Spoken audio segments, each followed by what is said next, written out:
Hi, hey guys. This is LeetCode Challenge 55 jump game. So in this challenge, we are given an integer array nums. We are initially positioned at the array's first index, and each element in the array represents your maximum jump length at that position.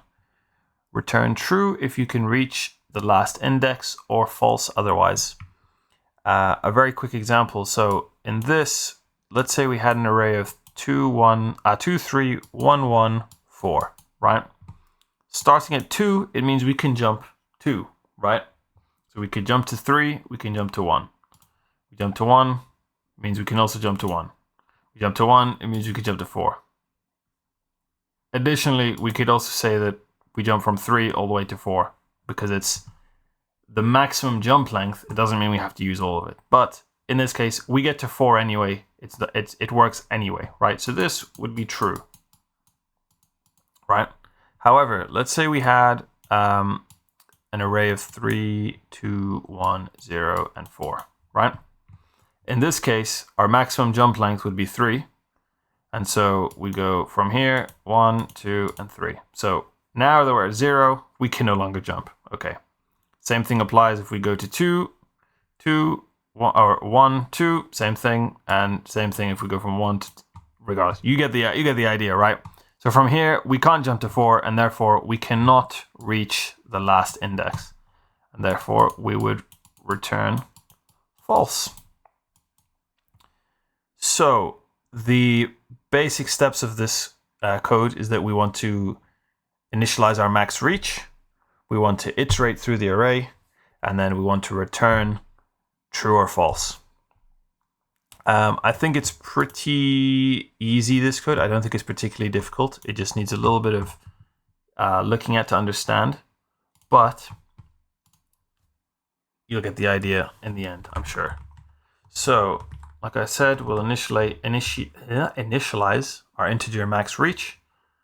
And we're then going to use our for loop. So int I equals 0. I is greater than nums dot length, and we will iterate 1. Cool. So in this, we will run an if statement which states that if I is greater than max reach, right? So if somehow I is greater than our max reach, then we're going to return false, right?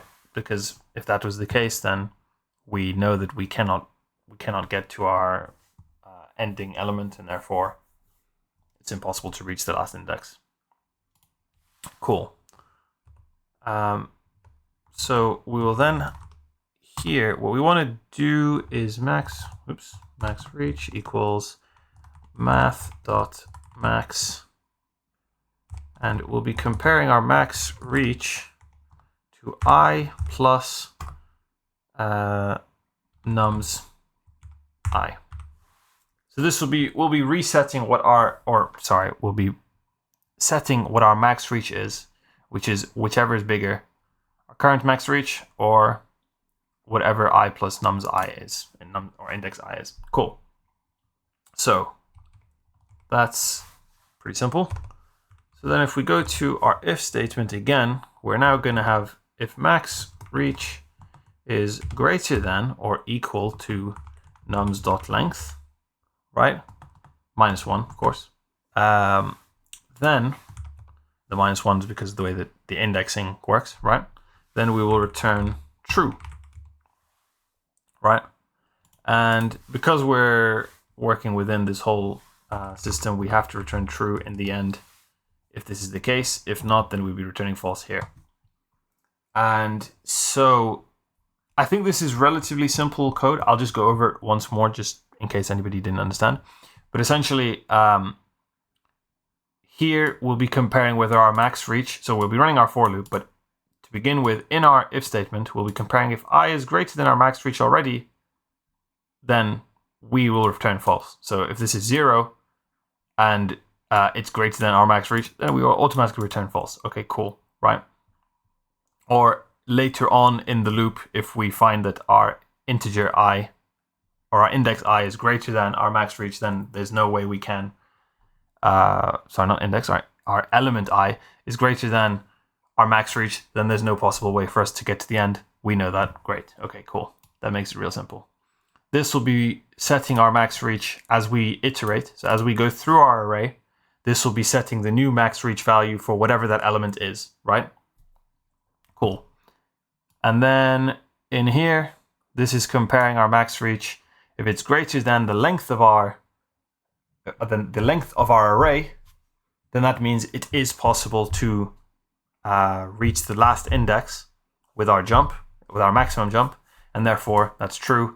Because that's true, the for loop is complete, and we return true as our final result.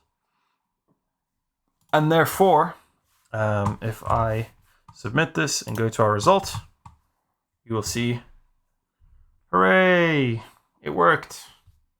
Great. I think relatively simple code to understand.